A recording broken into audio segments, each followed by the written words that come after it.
Hi there, this is Christine from Bags by Bags of Style, and I'm going to try and do a video tutorial for the Jeronimo bag. Now, before we start, I need to tell you that I'm not a leather specialist. I sew primarily in faux leather, but I am an experienced bag maker, and I just love this pattern, so I wanted to try and make it and show you how that it's possible to make even if you're not a very experienced leather sewer. Now, I'm in the UK, and we don't, unless you want to pay a fortune, you don't tend to get leather by it's not easily buyable, cheap. It's not easy to get in the UK. Goodness, I don't know whose teeth I've got in this morning. At a price that's actually reasonable. So most of us will use, a lot of us will use recycled leather, and that might be from something that you've bought at the thrift store, so a coat or jacket or skirt, pair of trousers, or indeed from a sofa or chair that's a piece of furniture that's leather covered. Now this is, or this was, a leather jacket that belonged to my husband.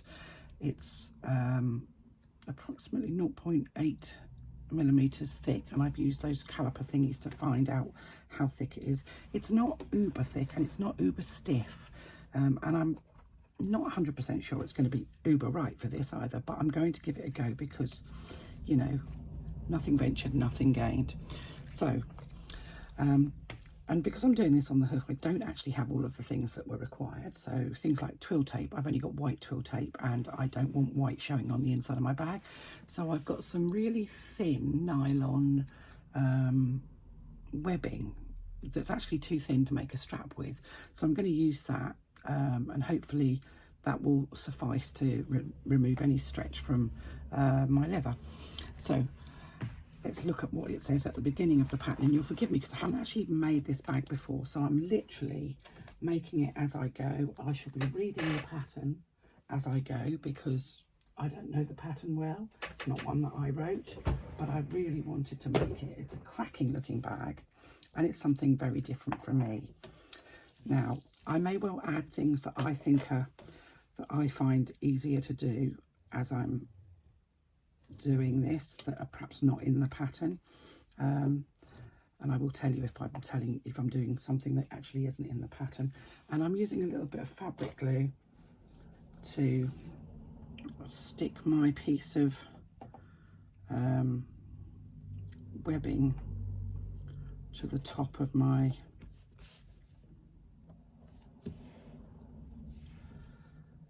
exterior part, and I'm lining up the webbing with the top. Now, because this is thicker than twill tape, but it's still not as thick as standard nylon webbing, I'm leaving it 1/8 of an inch away from the ends because that's where my seam allowance is, and I don't want this to be showing on the outside. So I'm just leaving it 1/8 of an inch from the outside. So I have a size 16 leather needle in my machine. I'm sewing with a Juki TL98P, and the needle is a Schmetz, and I'm sewing with Coats Moon thread. Just so that you're aware, I'm using a stitch length of, well, for this bit I'm going to use a stitch length of 3.5. I'm not going to back stitch at the beginning and the end because I will be burying my threads, and I'll show you how to do that in a second once I've done this. So I'm going to stitch along the top of that piece of webbing and along the bottom of the piece of webbing. Now this is to ensure that the webbing doesn't, the leather doesn't stretch. This is a pocket that, this is the front and the back panel of my bag, and because leather is a natural product, it does have some stretch to its skin. It's designed to stretch.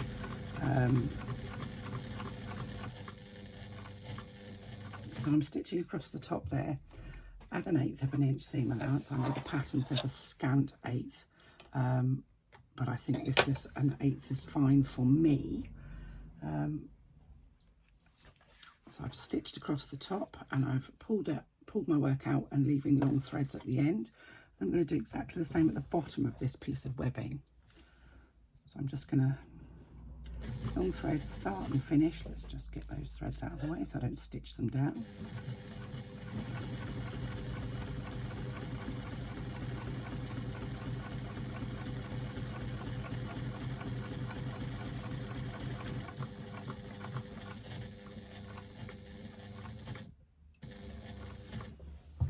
raise the needle, pull my work out, cut the threads along.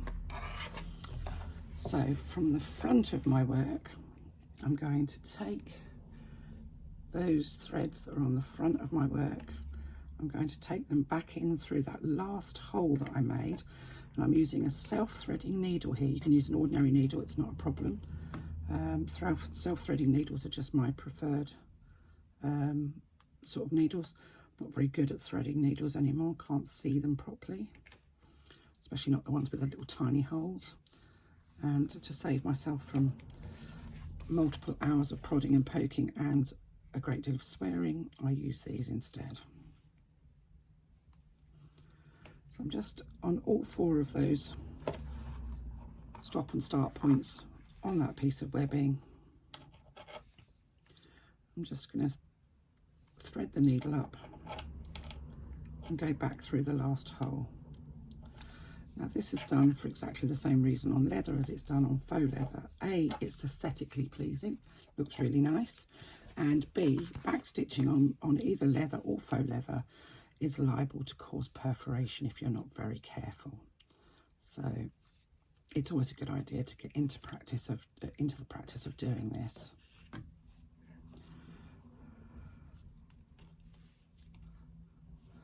So once we've done that, I've turned over to the wrong side and I've taken the thread from the bobbin. Because I've got matching threads here that match my leather, it's difficult to see, but I've got thread from the bobbin. Let's just turn that light on, that might help. Oh golly, it's a bit bright. You can see me from Mars. So I hope you can see there's 2 threads there. So there's the thread that I've brought through from the front and the thread that was on the back, and I'm just going to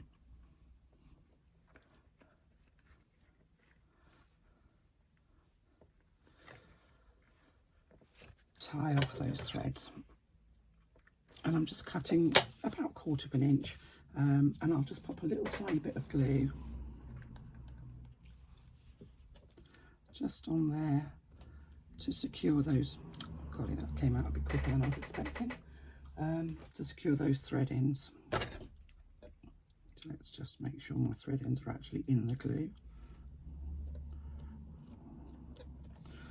And that will be on the inside of your pocket, right up against the seam allowance, so you're not going to see that.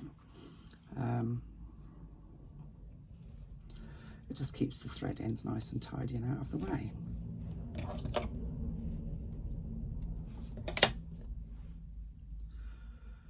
Tying off your threads is a laborious job, but the finished effect is worth the effort. Take my word for it.